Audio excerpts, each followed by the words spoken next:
আসসালামু আলাইকুম বন্ধুরা, আশা করি আপনারা ভালো আছেন। আল্লাহর রহমতে আমিও ভালো আছি।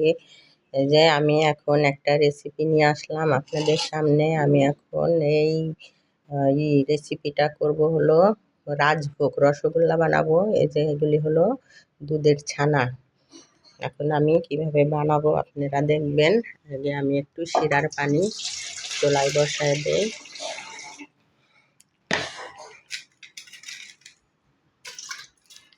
এই পানির ভিতর 4টা এলাচ দিয়ে দিলাম।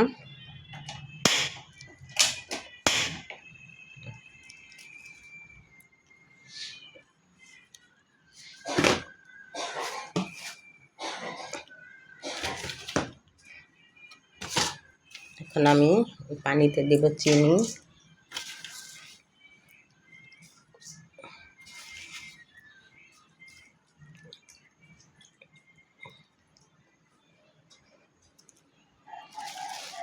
আর এই ছানার ভিতরে আমি দেব একটু ময়দা।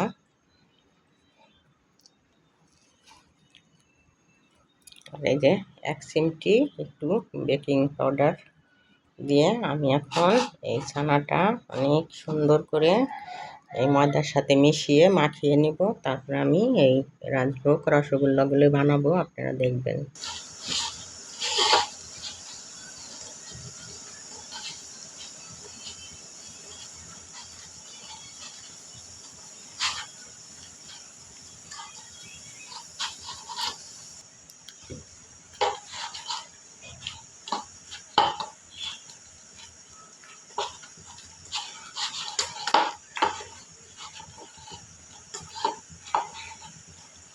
এখন আমার ছানা আর ময়দাটা বেশ ভালোই করে ছানা হয়ে গেছে, মিশে গেছে ময়দার ছানা।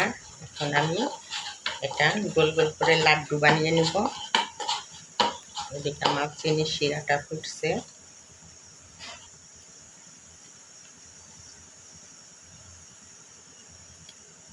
এই সাইজ করে করে আমি সব লাড্ডুগুলি বানিয়ে নেব।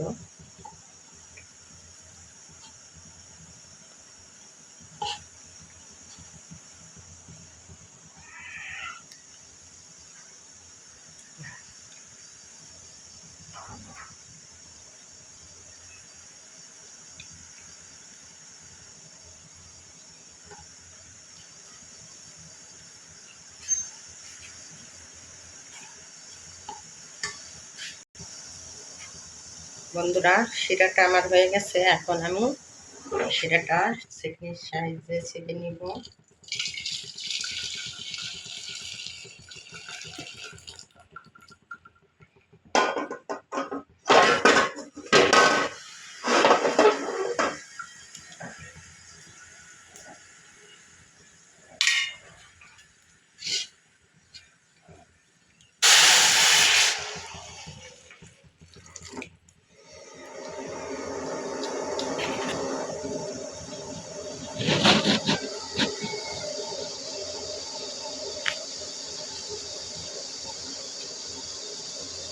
এখন আমি এই লাড্ডুগুলি এই শিরার ভিতরে দিয়ে দিলাম।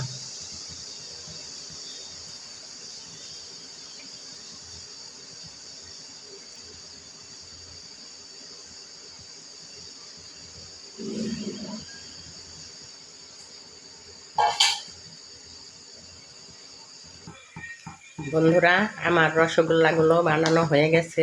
দেখেন কত বড় বড় এক একটা রসগোল্লা হয়েছে ফুলে,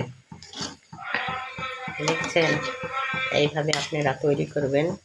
দেখেন কি সুন্দর, ভিতরে একদম রস চকচক করছে। এরকম করে আপনারাও এইভাবে রসগোল্লা তৈরি করে আপনারা খাবেন, দেখবেন কি মজা। আর আমার এই ভিডিওটা আপনারা দেখে সবাই আমাকে একটা একটা করে লাইক করবেন। আপনাদের উপর আমার অনুরোধ, আপনারা আমাকে করবেন, বেশি বেশি করে লাইক করবেন। আমি যার ভিডিওটাই দেখি আমি তাকে একটা করে লাইক দেই। আপনারা ওরকম আমার ভিডিওটা দেখে একটা করে লাইক করবেন, তাতে আমি একটু এগিয়ে যেতে পারবো। আপনারা আমাকে সহযোগিতা করবেন। আর এইভাবে আপনারা রসগোল্লাটা তৈরি করে বাসায় খেয়ে দেখবেন, অনেক মজা।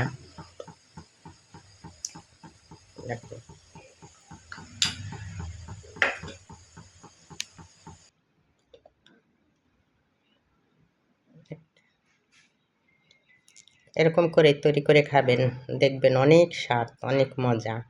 রসগোল্লাগুলো একদম তুলার মতো নরম হয়ে গেছে।